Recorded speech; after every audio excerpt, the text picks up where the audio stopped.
Hi price allot கர்த்தர் நாமத்துக்கு மகிமை உண்டாவதாக. இன்றைய வேத வசனம் மத்தேயு சுவிசேஷம் 5ஆம் அதிகாரம் 28ஆம் வசனம் நமக்கு இப்படியாக சொல்லப்படுகிறது. நான் உங்களுக்கு சொல்லி இருக்கிறேன், ஒரு ஸ்திரீயை இச்சையோடு பார்க்கிற எவனோ தன் இருதயத்தில் அவளோடு விபச்சாரம் செய்தாயிற்று. மத்தேயு சொல்றாரு, ஒரு ஸ்திரீயை நம்ம இச்சையோடு பார்க்கும்போது அவளோடு நம்ம விபச்சாரம் செய்தாயிற்று.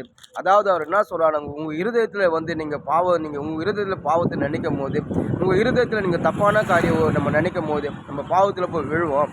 நம்ம இருதயத்தை பாதுகாத்துக்கொள்ளும், இருதயத்தை பரிசுத்தம் பண்ணிக்கொள்ளணும் சொல்லி அழகாக மத்திய சொல்கிறார். இன்றைக்கி நம்மளோட வாழ்க்கையில் சொல்லுவோம், நம்ம ஆண்டோடைய பிள்ளையாக இருக்கும்போது, நம்ம கிறிஸ்துவனாக இருக்கும்போது நமக்கு எல்லாவற்றிலும் சரி நம்ம ஜாக்கிரதையாக உஷாராக இருக்கணும். ஏன்னா நம்ம பாவத்தில் விழாது பண்ண பாதுகாத்துக்கொள்ள பவுல் சொல்கிறார், பாவியிலே பிரதான பாவி. அவர் எல்லாவற்றையும் அவர் சொல்கிறார், எல்லாவற்றையும் தேவனுக்கு பிரியமாக செய்ய நினைக்கிறார். ஆனால் எனக்குள்ளே ஏதோ ஒரு பாவம் அது ஏதோ ஒரு பாவம் என்னை தடுக்குது சொல்லி அவர் சொல்கிறார். ஏன்னா பவுல் பார்த்தீங்கன்னா எல்லாவற்றிலையும் பார்த்தீங்கன்னா ஒரு பயங்கரமாக ஒரு எல்லாவற்றிலையும் ஒரு ஊழியக்காரனாக இருக்கும்போது அவருக்கும் ஒரு இருதயத்தில் பாவம் இருக்குது. அவர் சொல்கிறாரு, அது நம்ம ஆண்டோட பிள்ளையாக இருக்கும்போது, நம்ம கர்த்தருக்காக ஊழியம் செய்யும்போது, ஒரு ஊழியக்காரனாக இருந்தாலும் சரி, ஒரு விசுவாசியாக இருந்தாலும் சரி, நம்ம ஆண்டோடைய பிள்ளையாக இருந்தாலும் சரி, நம்ம இருதயத்தை பரிசுத்தப்படுத்திக் கொள்ளணும். ஏன்னா வேதம் சொல்லுது, நம்ம இருதயம் கேடு உள்ளது கிறுக்கு உள்ளதும் இருக்குது.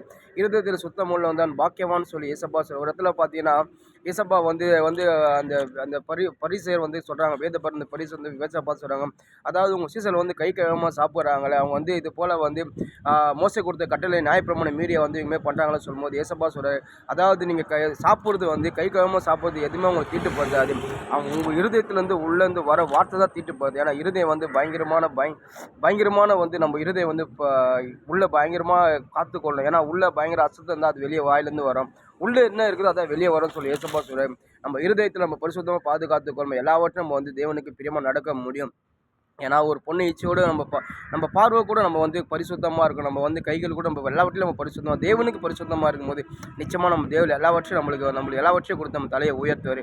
அதான் மத்திய சுவிசேஷத்தில் எழுதப்படுது. ஆண்டவராகிய இயேசு கிறிஸ்து வார்த்தை நம்ம நேராக கடந்து வருது. ஒன்று நீங்கள் பரிசுத்த காத்துக்கொள்ளுங்க. தேவன் மறுபடி மாசி அற்றதுமே நில்லுங்க. தேவன் உங்களை உயர்த்துவார். பரிசுத்தம் இல்லாத ஒரு தேவனை தரிசிக்க முடியாது. இருதயத்தில் சுத்தம் உள்ளதான் பாக்கியவான். ஆமீன்.